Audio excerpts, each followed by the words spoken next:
Hello and welcome to United Report. This is your home for all the latest Manchester United news, match updates, transfer stories, and in-depth analysis.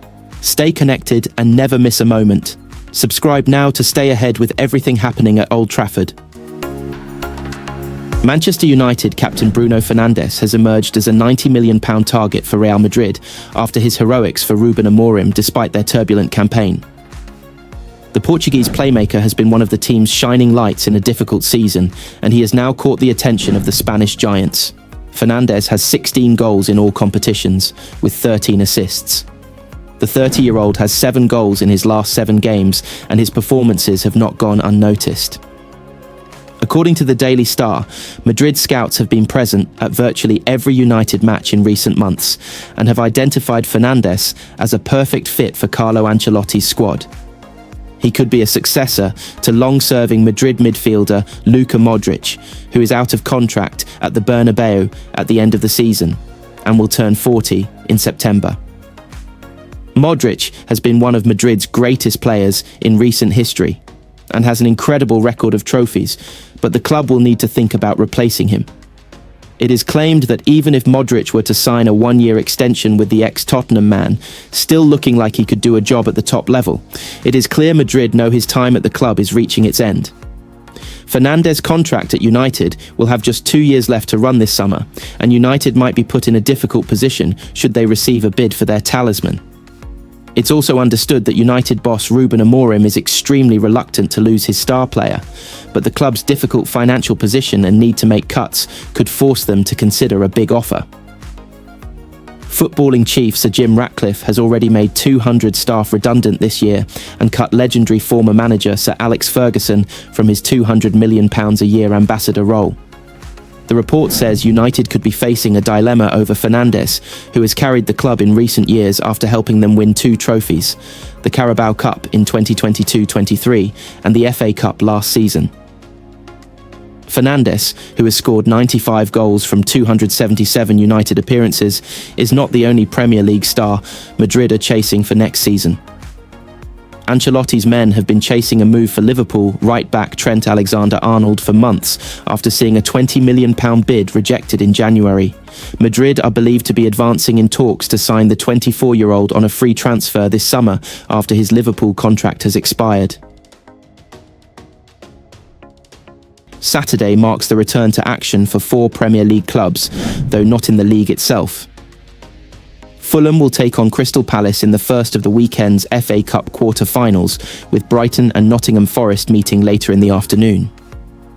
With the final international break of the season now done and dusted, all 20 top-flight clubs have clear air between themselves and their league, and in some cases cup responsibilities. Several clubs remain in Europe, with the possibility that English teams win the Champions League, Europa League and Conference League. In terms of the league, it will take a big swing for things to change when it comes to the title race and the relegation spots. Liverpool are 12 points clear at the top, while 17th place Wolves are 9 points clear of the drop zone. There has been plenty of transfer chat as well, not least when it comes to the league leaders. Trent Alexander-Arnold appears destined for Real Madrid, but things are less certain when it comes to Virgil van Dijk and Mohamed Salah. After a fortnight without club football, things are starting to heat up. Here are United Report's latest lines from the Premier League and beyond. Manchester United head coach Ruben Amorim could have as many as 5 first-teamers back again after injury. United's next game comes against Nottingham Forest on April 1st, with a chance to build on the win at Leicester before the break. Lenny Yoro has returned to training after an ankle injury, while fellow centre-back Harry Maguire is also nearing a return. With both sidelined last time out, teenager Aiden Heaven was given a start at the King Power Stadium. Luke Shaw is also close to being available again, having not played since December, while backup keepers Altay Bayindir and Tom Heaton have returned to training. Patrick Dorgu is also available to face Forest, having served a ban for his red card against Ipswich. Milos Kerkez has spoken about his future plans in a rare interview. The Bournemouth and Hungary left-back has emerged as a top target for Liverpool as they look to bring in a long-term successor to the experienced Andy Robertson. As a kid, you dream to play at the highest level, win the trophies, be on the best teams, the former AZ star told The Athletic. These are the things that my agent is on. My dad is on. It is not something that they occupy me with because the season is still going, so there's no point to talk about anything. There's games left. The FA Cup is important for us. These are big things. And then, like I say, when someone comes in for you, you never know what's going to happen or where you're going to end up. In the summer, we will see what happens. Crystal Palace striker Jean-Philippe Mateta will don a Peter Cech-style helmet on his return to action. The Frenchman suffered a horror injury during Palace's FA Cup fifth-round victory over Millwall, but is in contention to make his comeback in the quarter-finals. It's like a water polo helmet, Palace boss Oliver Glasner said, comparing it to the headgear former Chelsea keeper Cech wore after a head injury, but with one ear. In water polo, it's so they don't get water into their ears. He has it just on one side. It sounds crazy, but we are used to it. The boss added, he has trained with us for 2 weeks with this protection. It's also important for him to train a little bit with an internal game in the international break, so he could play for 60 minutes without any problems. So he's ready. A number of Manchester United players think they know why Jadon Sancho failed under Erik ten Hag. Sancho, 25, arrived at United to much fanfare in 2021, with the Red Devils paying Borussia Dortmund £73 million after spending the best part of 18 months trying to sign him. In his first season, playing under Ole Gunnar Solskjaer and Ralf Rangnick, the winger only showed glimpses of his talent, and Ten Hag's arrival was supposed to herald a fresh start. Sancho continued to underwhelm though, with Ten Hag even trying to give his career a hard reset by giving the 23-time England international 3 months away from United to work individually. Sancho returned in the spring and finally looked poised to make good on his price tag in the 2023-24 season. But less than a month into the campaign, he had a high-profile falling out with Ten Hag. His comments on social media effectively accusing the Dutchman of lying after being left out of the squad ahead of a trip to Arsenal due to his performances in training led to his exile. Sancho wasn't even allowed to eat in the first-team canteen because of his refusal to apologise to Ten Hag, and in January 2024 he returned to Dortmund on loan. The former Manchester City prospect impressed, helping the Bundesliga giants reach the Champions League final, and later that summer he and Ten Hag buried the hatchet. Or so it seemed. After not setting the world alight in pre-season and missing a penalty in the Community Shield, Ten Hag allowed Sancho to be loaned out to Chelsea, where he started brightly, but has failed to register a goal or assist since January 4th.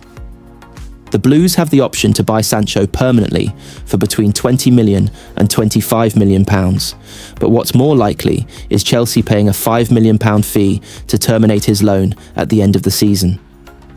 That begs the question, could he play for United again?